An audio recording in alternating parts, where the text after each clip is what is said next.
Hey friends, you're watching BrainStormAcres. I'm Henry. And I'm Irene. Today we're going to continue talking about some of our Christmas ornaments. Yep. We have a zillion of them. Well, maybe 2 zillion. Yeah.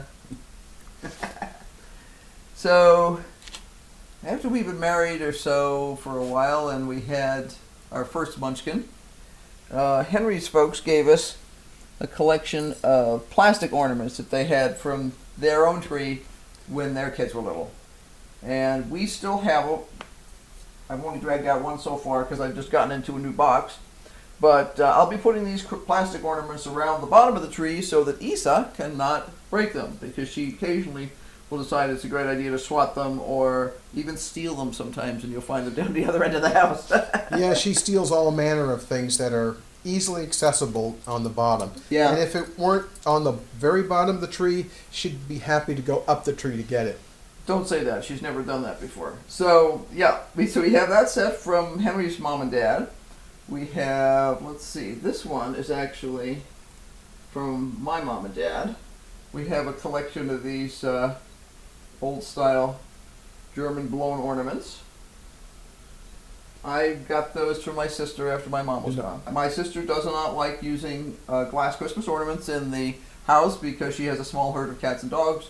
And she asked if I was interested, and I said, sure, because we don't worry about that. We do have a cat and a dog, and sometimes we've had more than one cat, but we generally, knock on wood, have had not that much of a problem with it. So I was glad to acquire some of the ornaments that I had lived with as a kid. So this ornament is one that we bought. And this was from Solvang, California, which is a tourist trap.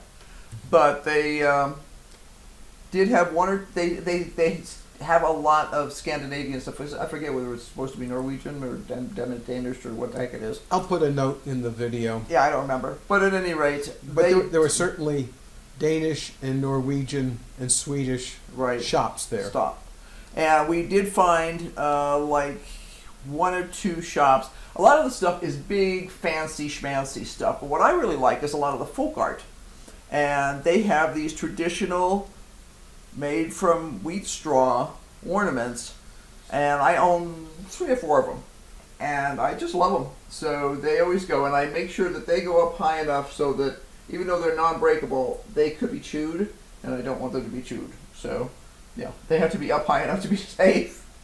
And then the other one we were going to talk about is the set of angels that we have. Now, we got those in Germany. Austria, specifically. Not Austria, Bavaria. We got these ornaments in Bavaria when we were there on business. Mm-hmm. We did some consulting work in the late 90s. We had to be in Munich. Yeah. We had to be there, and we had the weekend off, so we said, well, what can we do? Right, we took a bus tour to Oberammergau and Schleswig-Holstein? Yes. No, that's wrong. The castle. No, we did Neuschwanstein. Neuschwanstein. And then we also did the other one that's across the little bit of a ravine. Yeah, I don't remember the name of it. It's a Rococo design, so it's post-period for most of the things we study. But Oberammergau is known for its passion plays.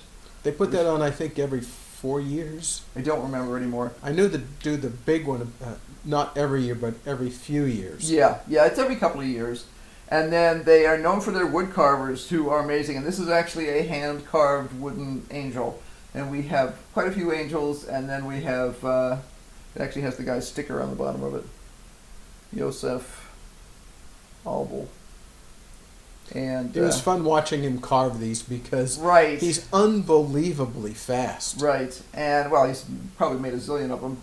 He was probably in his 40s, so he already made a zillion of them by that time. I'm sure he started as an apprentice when he was right out of school, and probably came from a family of wood carvers, so he probably started well before that as an apprentice. And these are truly, truly amazing little ornaments. They're made out of boxwood, which is a super fine grain wood, and therefore you don't have that splitting and stuff that you get with most regular woods. But yeah, we have a small collection of these guys, and we're really careful with them because they can break the little bits and pieces off if you drop them too hard. I have glued a few together though. They are also gluable because they are wood. Well, we hope you enjoyed this little tour of some more of our Christmas ornaments. They're a lot of fun. As you can see, I don't remember some of the details. Sometimes I get them wrong. Oh well, That's happens. my job. Yeah, she remembers that detail. I used to remember it, but I think some of it got knocked out in the car accident. Mm-hmm. Some of it was never there. It's always been my job to keep track of things like that. That, car keys, telephones, and, and a few other things over the years. Now we just use phones that you can ping, and they will tell you where they are. And we set alarms.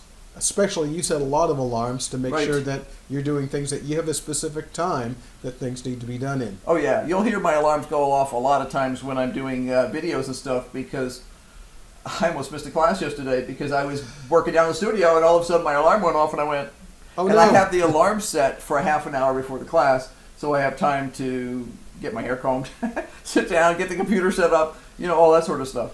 And it was I came flying in the door and went, I almost forgot it's Wednesday because I just for some reason forgot it was Wednesday. So It was Wednesday all day. it but was. I It was was. doing other things. Irene was down in the studio working on enamels again. Yep. I had a few requests for some enameled crosses for Christmas, so I needed to get those done and up. So they are done and up. Well, thanks very much for watching. We hope you enjoyed this little vignette about our Christmas tree ornaments and what we're doing and why it matters to us. And, this is something that you can do at home too. There's always time to start a new tradition. We started collecting Christmas tree ornaments. Irene started when she was still in high school. We've continued that tradition throughout our married life. We don't always get a new one every single year, Nope. but the ones we get have something meaningful to us. Right, and they don't all have to be sold as Christmas ornaments. The pieces from Kensington Palace were just sold as decor. They weren't calling them Christmas ornaments. This one here is a Native American made ornament, and it was actually sold as a keychain. So it had, instead of a Christmas hook on it, it actually had a standard keychain hook. And I just took that off and put a hook on it. I think it's a great way to, as you travel through life, pick up bits and pieces, and it all gets to be dragged out at Christmas time and put on a tree. Or at least looked at, because it can't all go on a tree. But Well, we just need to get a much bigger tree. or several. And a longer December too, so that I have time to get it all done. Well, we could start in November, right after Thanksgiving, and we could end in, I don't know, after my birthday in February. Right. That sounds like a great plan. Thanks very much for watching. We hope you have a great day. Don't forget to like, subscribe, and hit the bell for notifications because we're going to talk some more about All kinds of stuff. and more ornaments. Yeah. We'll talk with you later. Bye. Bye.